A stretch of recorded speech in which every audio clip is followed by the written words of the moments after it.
acontecem, enfim, várias coisas. Mas eu acho que certas coisas, certas interações, certas conversas no corredor, a estrutura da universidade assim como um todo para congregar, para conversas entre os alunos mais profundas, assim, eu acho que vai muito de como cada um aprende. Mas eu acho que o ambiente de universidade, a tecnologia, a infraestrutura que a gente tem, as áreas de bibliotecas e tudo, são muito favoráveis a esse ambiente de estudo, que muitas vezes é o ambiente que muitas pessoas têm em casa. Então, eu acho que a gente tem que saber balancear, talvez uma coisa mais essencial, mais importante, a maior parte a gente possa fazer presencial, mas grandes conferências que a gente que sejam temas mais aprofundados e que a gente queira que participem pessoas de vários lugares do mundo, eu acho que a gente pode usar essa tecnologia, a gente pode usar também alguma aula, eventualmente, ou outra, a se combinar entre professor e aluno. Eu acho que todo mundo sai ganhando com isso. Eu acho que a gente também não pode ser radical e pensar, não, agora a gente vai continuar todo online, e porque já estamos online, nem nada disso. Mas a gente também não pode ser radical de porque as tecnologias são péssimas e cair nesse discurso tecnofóbico, que, assim, óbvio que a tecnologia tem problemas, óbvio que a tecnologia é cara, exclui uma série de circunstâncias, mas eu acho que os dois métodos, eles têm desvantagens e vantagens. Cabe a nós saber quando que é melhor utilizar um ou outro. Então, essa é a minha visão. Obrigada, Mariana. Eu queria fazer um comentário, que quando eu falo em sistema híbrido, é exatamente isso que eu estou falando. O que puder ser presencial, vai ser presencial. O que não puder ser presencial, vai ser remoto. E a combinação dos dois a gente chama de sistema híbrido. Eu não sei se eu deixei isso claro. Não, eu fico pensando, às vezes, as palestras que a gente tem, às vezes, os eventos, como a Silvia falou, é muito difícil a gente, por exemplo, ter um palestrante internacional, principalmente pela questão dos recursos hoje, que a gente não consegue na universidade, né?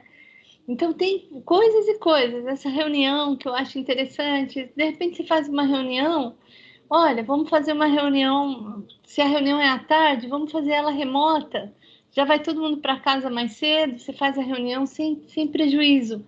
Porque as reuniões do conselho, eu acho que tem uma boa discussão também. A gente consegue organizar de fato.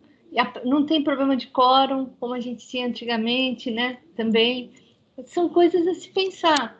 Eu acho que a universidade tem que mudar um pouco. Hoje, um professor me mandou uma mensagem que ele queria apresentar para o nosso GT o que ele acha da universidade do futuro. Porque, vou dar um exemplo, depois eu passo para o Graham. Nós estamos com uma dificuldade imensa de captação de recursos, imensa. E isso, às vezes, eu sei que não é para sempre, porque a gente já teve situações assim no Brasil, e teve épocas que a gente não tinha nem reagentes nos laboratórios, a gente vivia atrás de doações. Mas a questão de você, por exemplo, projetos que nós tínhamos antes, como Petrobras, agora está muito complicado para os professores que tinham esse tipo de projetos. FINEP também é complicado, está tudo reduzido.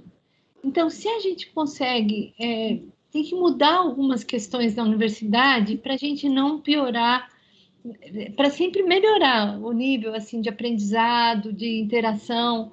Por isso que eu estou falando, acho que essa experiência que a gente está tendo agora não é para a gente desprezar totalmente.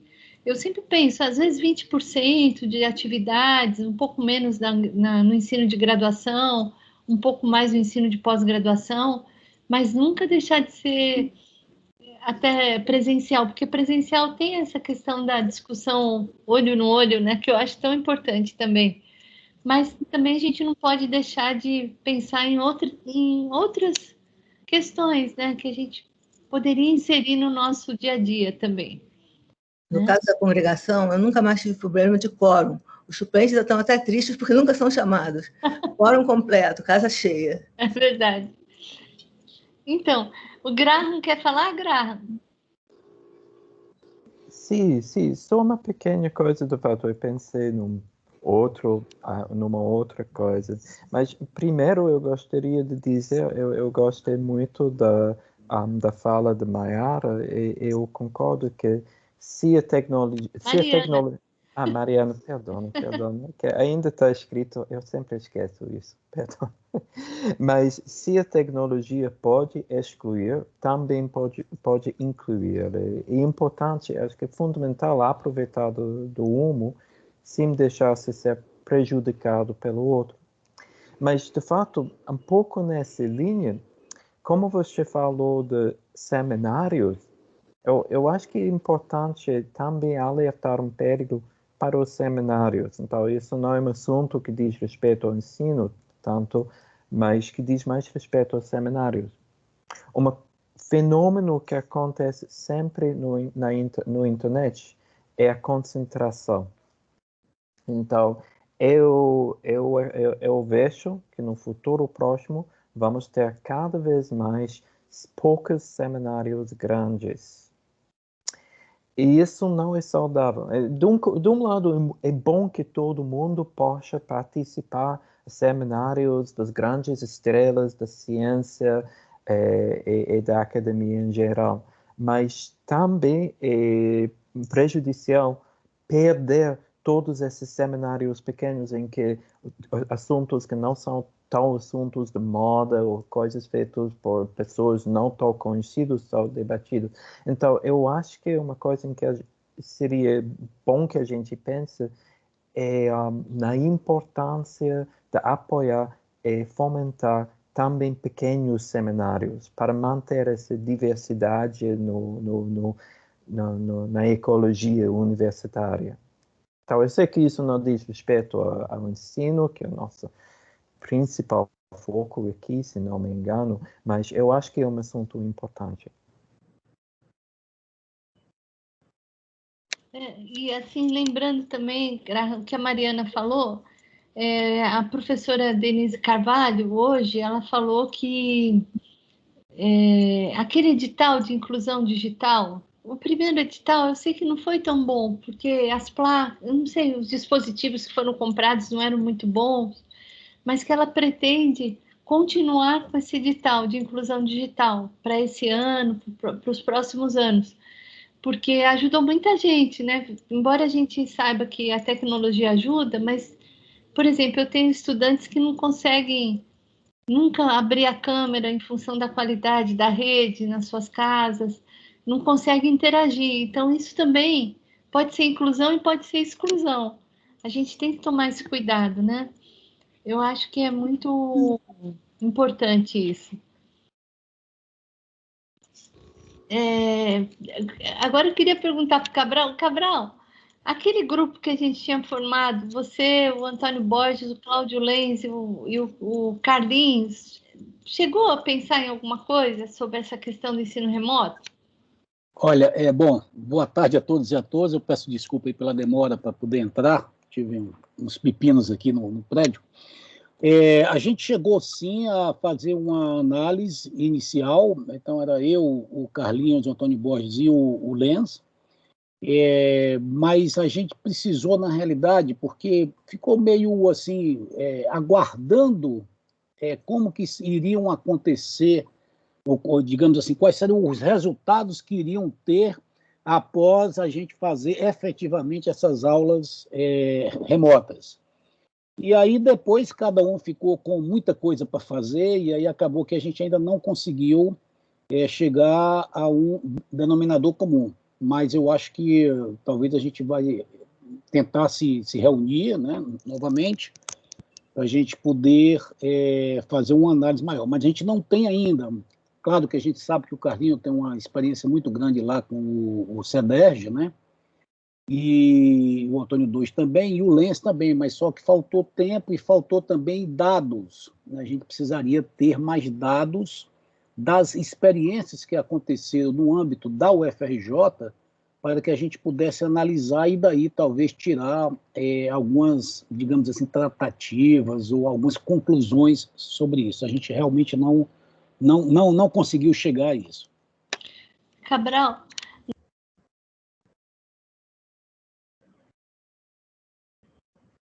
eu não estou conseguindo te ouvir. desculpa.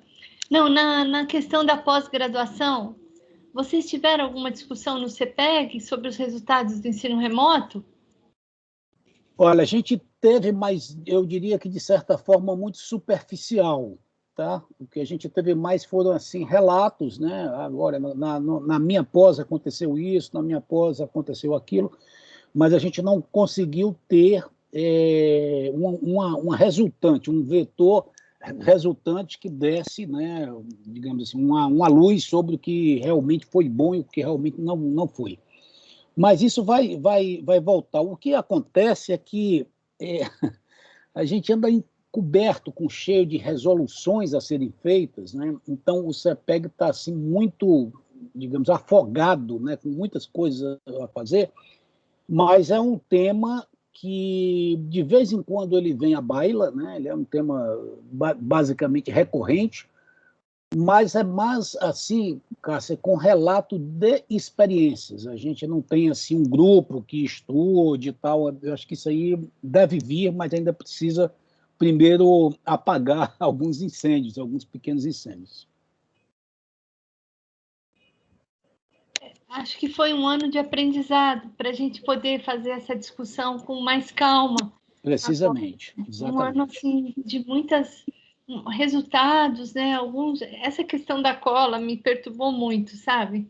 Sim, também, sim. porque foi assim maciça, né? A cola nas provas de física, cálculo. E eu tenho, por exemplo, eu sei de outros, a professora Rosane estava falando de outras unidades que também, não sei se a química, se teve problema de cola com o Instituto de Química.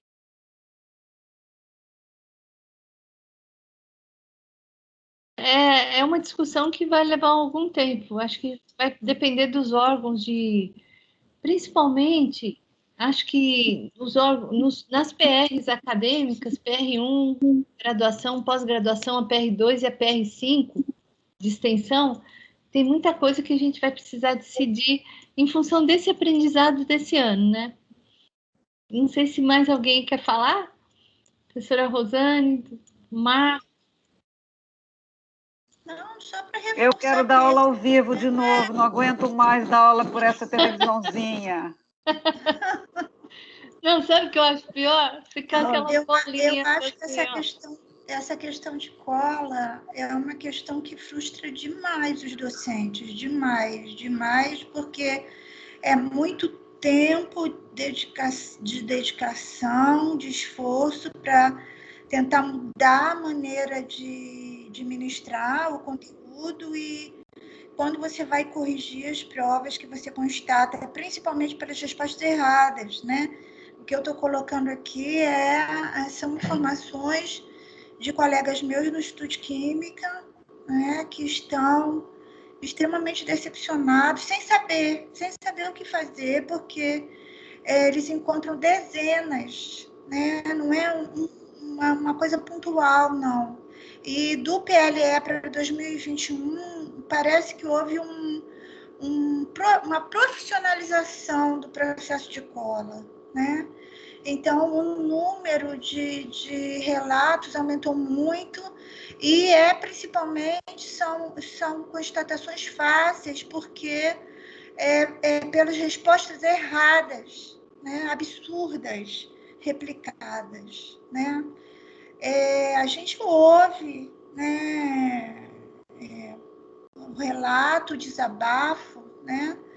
Mas é como o professor Garahan já citou aqui, né? Eu acho que a professora Belita, não tem saída. Minimizar é só realmente a aplicação de testes no formato presencial, mas isso é inviável no momento, né? Você vai botar sua vida em risco para garantir um mínimo de lisura, né? Você vai expor os alunos a eles terem que pegar ônibus, trem, etc., para ir à Ilha do Fundão, né? Para prestar esse exame, porque eles adotaram essa prática, né? E realmente é assim assustador, porque eles não se dão não tem nem o cuidado, né, de pelo menos abrir o livro, né, fazer uma pesquisa séria para fazer para dar uma resposta correta, né? É uma difusão de erros, né? Tá muito ruim, eu não sei, a gente vai enfrentar aí de novo 2020-2, né? Alguns professores estão pensando modos alternativos de avaliação, né? Mas é muito difícil, porque tudo leva muito mais tempo ainda, né? E os alunos reclamam, né? Porque a avaliação continuada gasta mais tempo do que as avaliações presenciais, evidentemente, né? É evidente isso, né? Não há o que fazer. Então, tem uma leva de reclamações, tem disciplinas que praticamente dão listas de exercício a serem entregues a cada aula, né? Isso é um modelo de avaliação continuada, por exemplo, que os alunos detestam porque eles têm que fazer, senão a nota deles é baixa, né? Enfim, eu vejo com muita tristeza, né? Essa questão na Universidade Federal do Rio de Janeiro, né? A propagação de cola sistemática em alguns cursos em particular, principalmente, né? Vamos ver, a gente ainda vai ter que sofrer com isso, pelo menos mais 2 períodos, numa avaliação realista, né? A realidade é essa, ela está se impondo, né? Nós temos que estar vacinados, né? Nada justifica a gente arriscar a vida, né? Mas é muita tristeza. Eu acho que se a reitoria, né, a sugestão que a Cássia deu, né, de conversar com a professora Denise, para que haja um processo único e de grande divulgação na universidade de que cola não vai ser tolerada, né? Que vai haver punição, porque ainda não está havendo punição, né? Foi feito levantamento exaustivo e tal, não é? Mas já vamos entrar aí num terceiro período remoto, sem punição para a cola iniciada, detectada pelo Instituto de Matemática e também pelo Instituto de Física no PLE. Não é? Então, isso estimula, não é? A ausência de punição estimula, verdadeiramente. Né? Mas, olha, Rosane, é só uma coisa que também... Eu tive uma reunião com o procurador sobre essa questão das colas e, por exemplo, vocês têm visto que essa questão da heteroidentificação, teve alunos que foram expulsos da UFRJ que já estavam no 6º período. Então, o que o procurador me falou é o seguinte: porque demora, a comissão de sindicância trabalhou muito para conseguir esses resultados. O Carlos Mendes, do NCE, que conhece tudo do AVA, ele estava na comissão, ele fez um trabalho fantástico, né, de checar o tempo que os alunos levaram para fazer a prova, que ele tinha esses dados também, alguns já o Graham tinha encaminhado, o Sérgio Joraz, da Física também. Mas o que o procurador falou é o seguinte: quem atribui o grau é o professor. Se chegar à conclusão que os alunos, de fato, colaram e você conseguir... porque essa comissão investigatória ela não podia ter nenhuma punição, mas ela agora vai ter que ouvir os estudantes, eles têm as provas nas mãos, que estão no processo. Então, uma vez o fato, olha, o aluno realmente colou, ele pode perder a disciplina.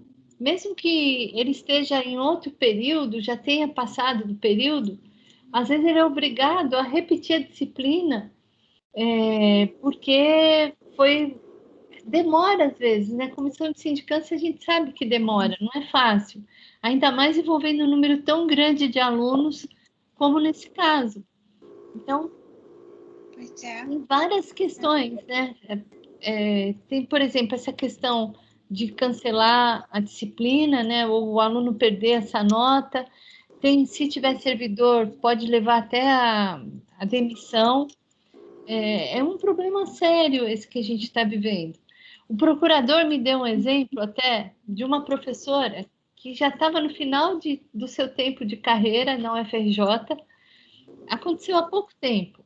Um aluno teve o prazo estourado, um aluno de pós-graduação, um prazo estourado para a defesa da sua tese.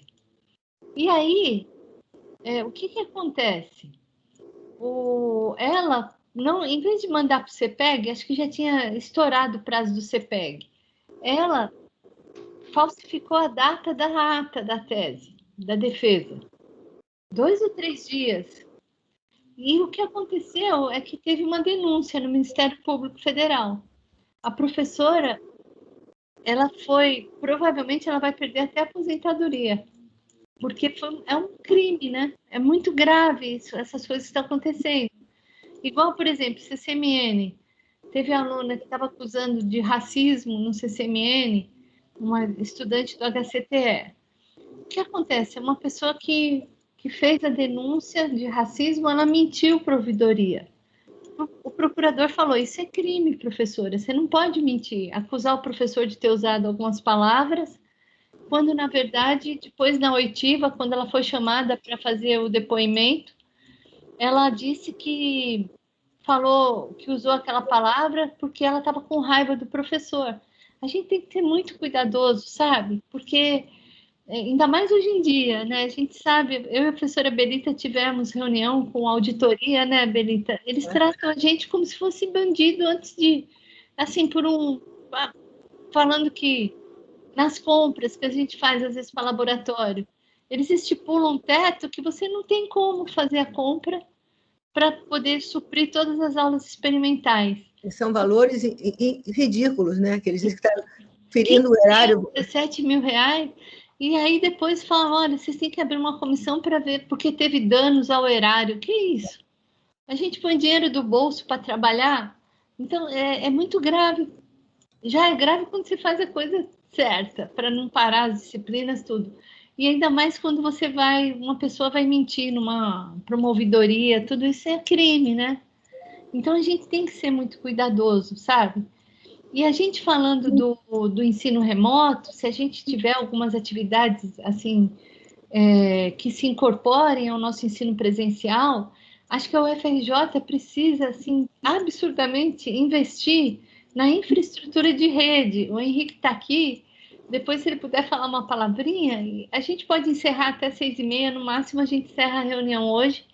Só para a gente encerrar, tem o Graham inscrito, não sei se depois o Henrique fala, e eu queria também pedir uma opinião de vocês sobre o andamento desse nosso GT. Graham. Ops. Obrigado, Cássia. Na verdade, em primeiro lugar, como o Henrique está aqui, eu gostaria de agradecer novamente para essa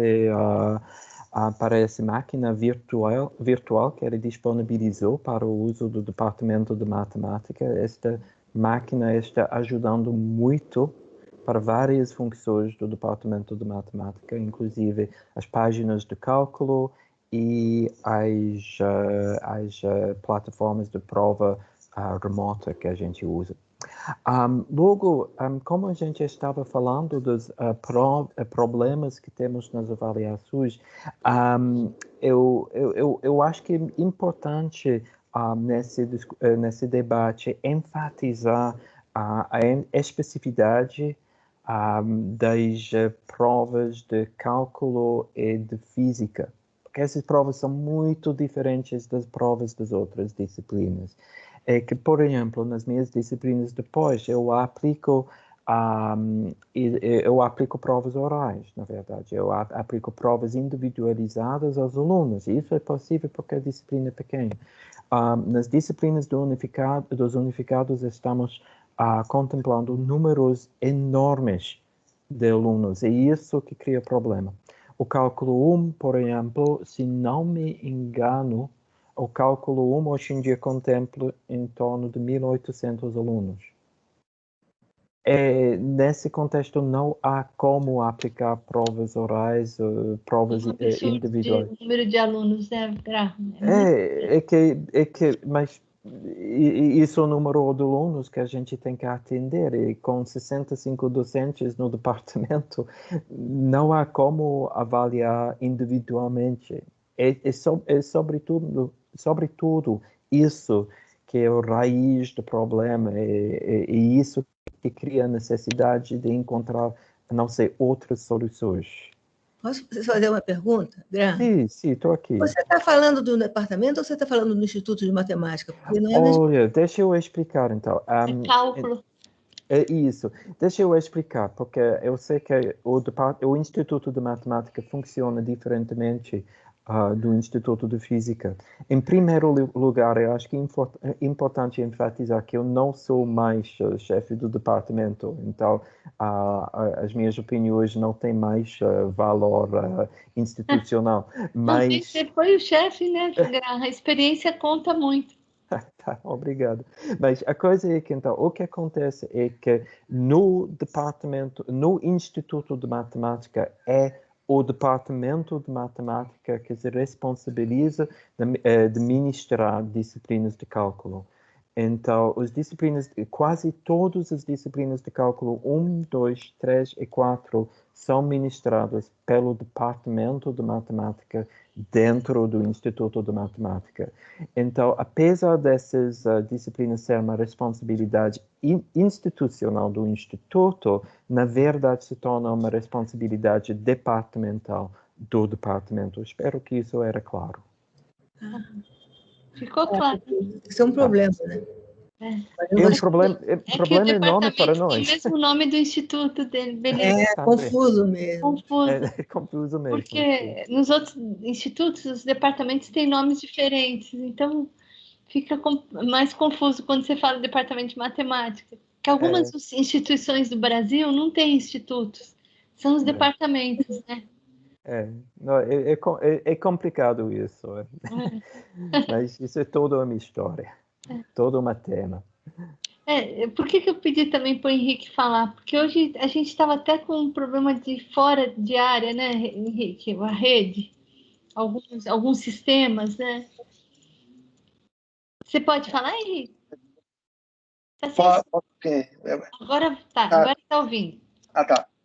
Boa noite. Na verdade, eu não estava nem sabendo da reunião, aí apareceu, eu até pedi desculpa à professora Cássia, porque estava ouvindo, né? Eu assim, até já esqueci até o que a senhora estava perguntando, né? Não, do investimento na área de rede, da internet. Sim. Isso. Então, eu tenho comentado sempre, principalmente com a professora Cássia, e eventualmente levado à reitoria, né? Fazendo contato com a TIC também, nosso investimento no parque computacional, e eu não falo só do Anicel, eu falo de UFRJ, ele está bem assim tacanho, eu diria, né? A gente recebeu poucas verbas de investimento, o que eu falo, até falando do professor Graham, o apoio que a gente deu ao cálculo, né? Mas assim é dentro das condições que tem, que já estão defasadas. Então, nós estamos fazendo o apoio que a UNC está dando ao AFA com equipamentos que já estão há bastante tempo, estão defasados. Então, é necessário realmente investimento, não é nem na parte de rede, é na parte computacional, que a gente tem a parte de rede e tem as máquinas, os servidores, equipamentos que fazem tudo isso.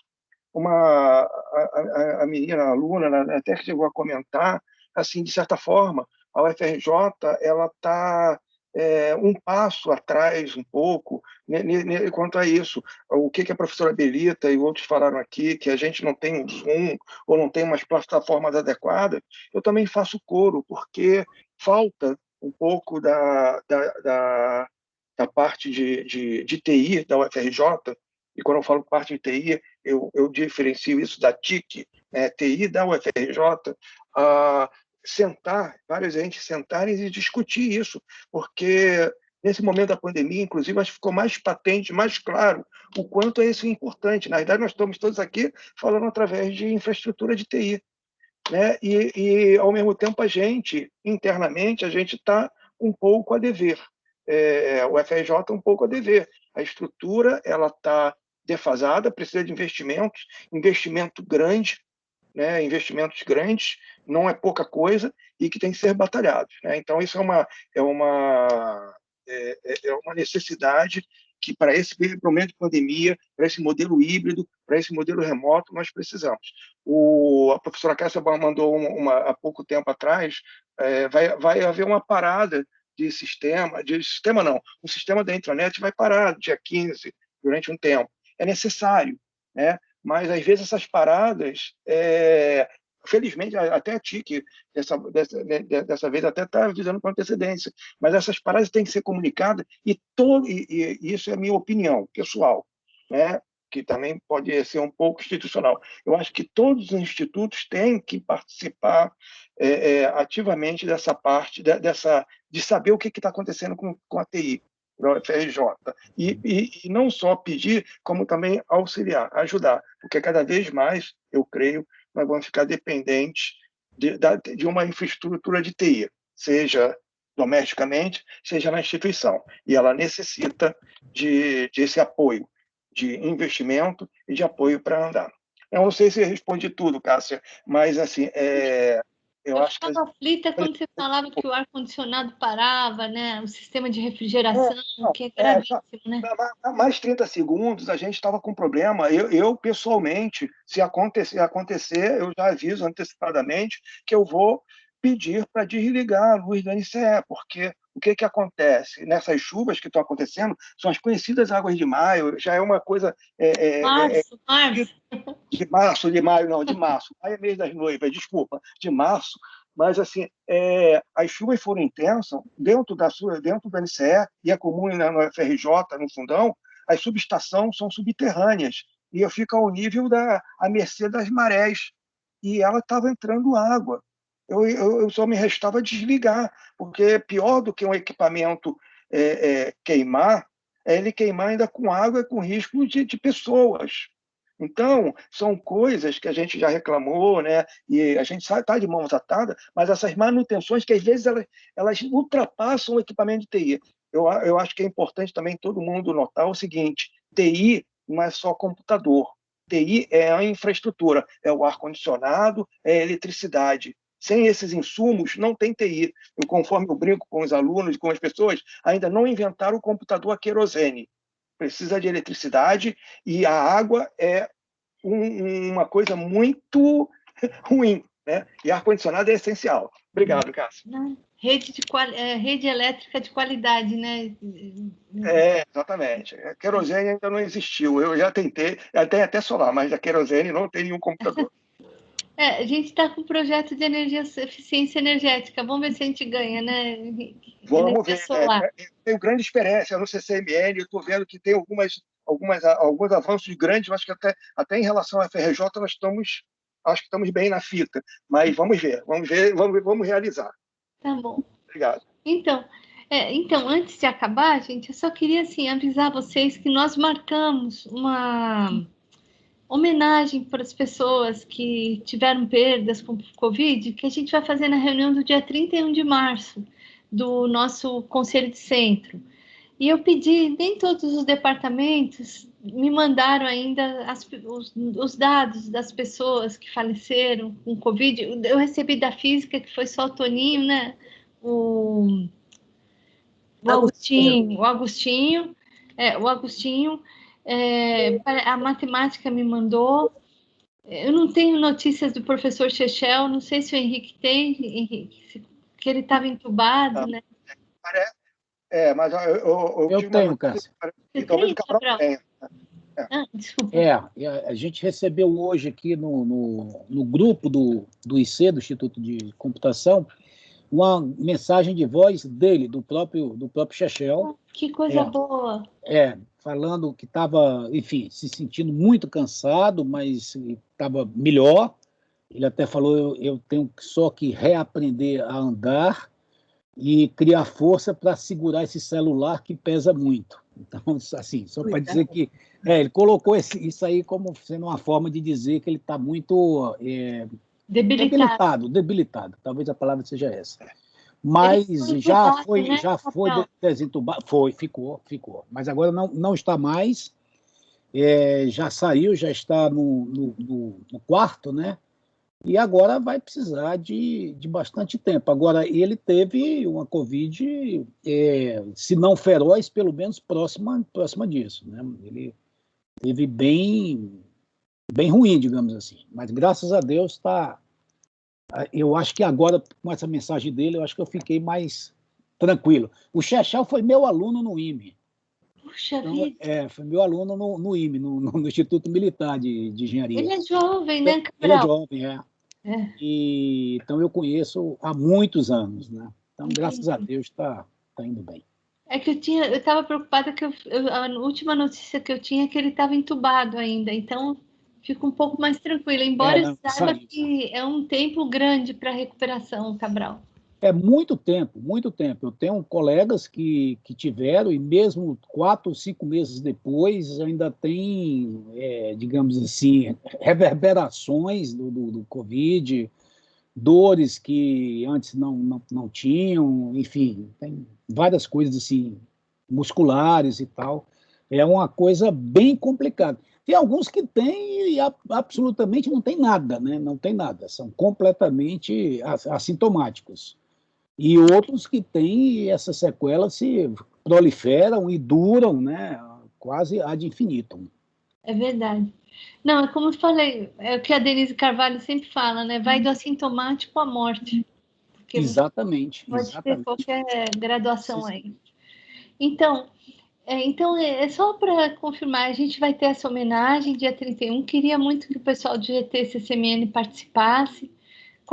Eu sei que Henrique, que teve funcionário de limpeza lá do INSS, puder me passar esses dados depois? E, se possível, com contato, que eu vou chamar... Teve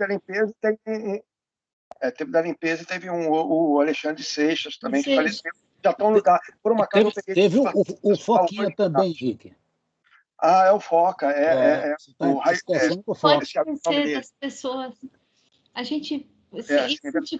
eu sei que, por exemplo, a gente teve um estudante no Instituto de Química, não sei se a Rosane sabe, né, Rosane?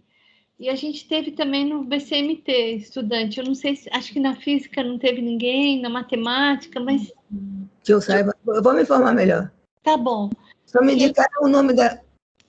o Máximo sugeriu a Cristina, que é uma funcionária, mas ela só pegou Covid, ela não quer dizer tudo isso, mas se quiser participar, eu posso chamar as pessoas, se quiser fazer algum depoimento, né? Mas eu não sei se ela já curou. Tá. Quem teve e ficou meio mal é o da manutenção, amigo do Agostinho. O Marçal. Ele aposentou, Belita? Eu acho que ele aposentou por saúde, porque ele ficou com algumas sequelas, ele ficou entubado também, muito fraco. Não, do Seixas eu recebi. O do Seixas eu recebi também, viu, Ana? Eu estou anotando tudo direitinho, mas assim, o Marçal acho que eu vou chamar, porque ele ficou muito emocionado quando ele saiu do hospital, Belita. Eu liguei para ele, né? Agora estou me lembrando que a reunião é remota, não tem problema nenhum ele participar. Não, é reunião remota. Então, se quiser participar... Eu sempre penso na presencial. Eu vou chamar, por exemplo, a Monique, né, no CCMN, que é a nossa arquivista. Ela perdeu a sogra e o marido em abril do ano passado, já faz quase um ano. E ela falou, professora, foi numa época que os profissionais de saúde ainda estavam aprendendo a lidar com a doença, né? Eles não tinham... A Andréia, do pessoal lá da física, perdeu o marido. Perdeu o marido? A Andréia, é muita gente, né? Uhum. Então... Mas o Marcos está falando, né? O Foca estava na DRE, mas ele tinha contato com todo mundo lá no CCMN, Marcos. Então, a gente pode fazer uma homenagem, porque faz parte, né, de lá, é nosso pessoal. Então, dia 31, né, a gente vai fazer homenagem depois da reunião, que é 11 horas. Quem puder participar vai ser muito bom. Eu vou depois vou passar o nome de todos que a gente vai homenagear. E a outra coisa que, assim, eu me lembro que quando a gente fez a última reunião do nosso GT no final do ano passado, porque eu convidei muita gente para falar no GT, a professora Margarete Dalcomo, a Terezinha da testagem, o Tanuri, outros pesquisadores, a Leda Castilho, várias pessoas, Denise Carvalho e assim por diante.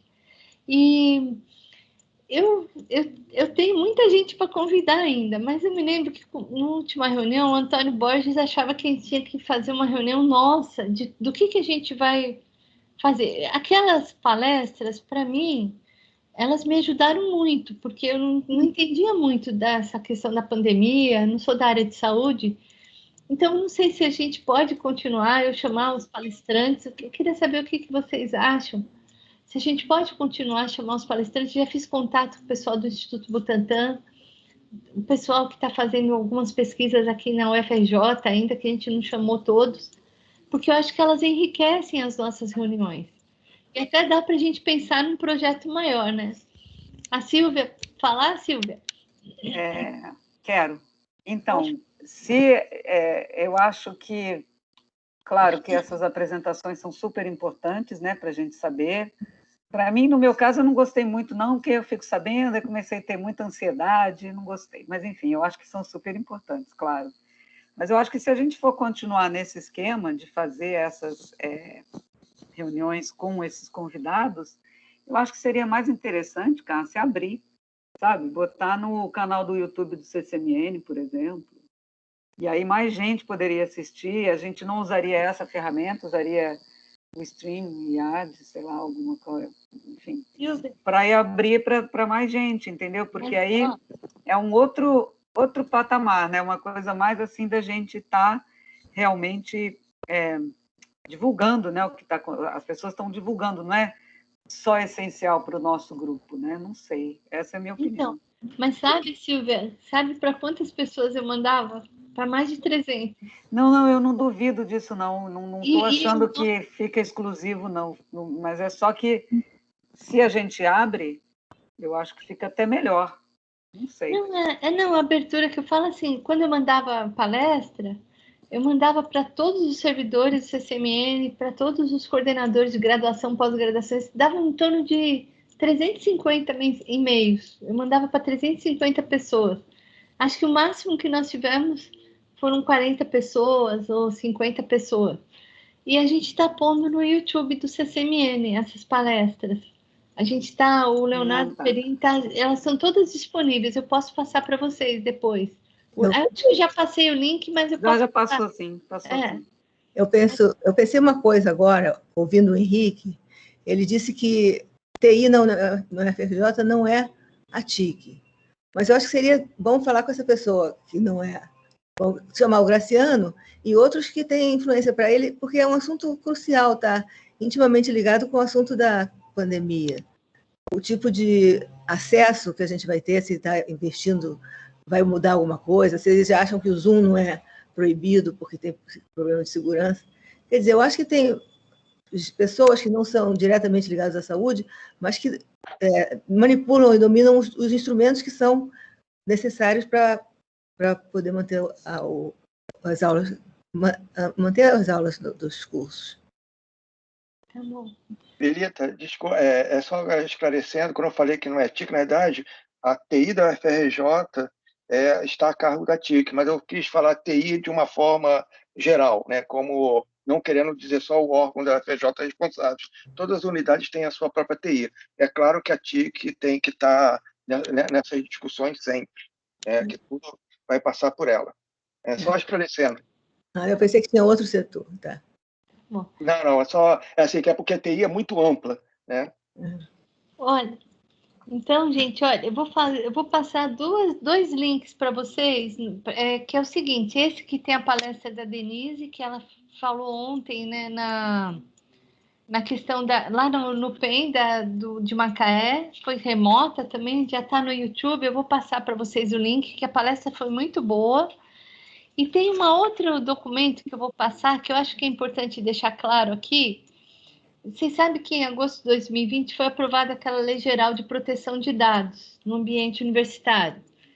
E o professor Cabral, o Cláudio Mota, ele recebeu um questionamento de alguns professores do Instituto de Química, porque os professores estavam divulgando as notas dos alunos com o nome do aluno.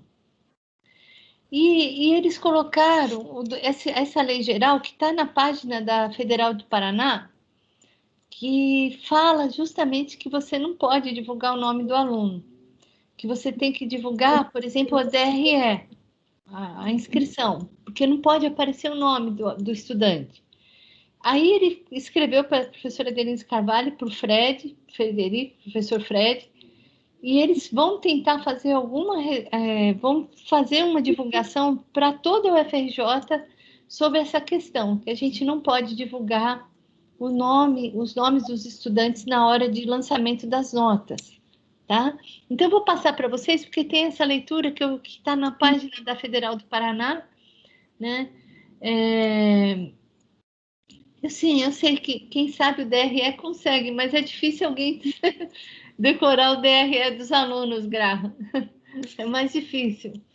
Então, é só uma questão que eu vou passar para vocês lerem, porque é bom a gente se inteirar dessa questão dessa proteção, né? Dessa Lei Geral de Proteção dos Dados, tá bom? Principalmente no ambiente virtual que a gente trabalha. Não sei se alguém mais quer falar, se tiver alguma coisa. Senão a gente pode encerrar. Não sei se alguém tem mais alguma consideração. E no dia 24, que vai ser a nossa próxima reunião, eu já chamei o professor Guilherme Travassos, ele vai falar também, que ele também trabalha com essa questão de ciência de dados, não é, Cabral? Sim. É? Verdade. Isso. E a gente tem a semana do dia 22, que começa a jornada, Cabral lembrou bem aqui, nós vamos ter uma mesa redonda às 14 horas, sobre os rumos da ciência no Brasil, foi organizada pelas professoras Débora e Daniele, que são as coordenadoras da Jornada de Iniciação Científica no CCMN. É uma atividade da jornada. Quem vai participar dessa mesa? O professor Cabral vai ser o mediador, o professor Luiz Davidovich, né?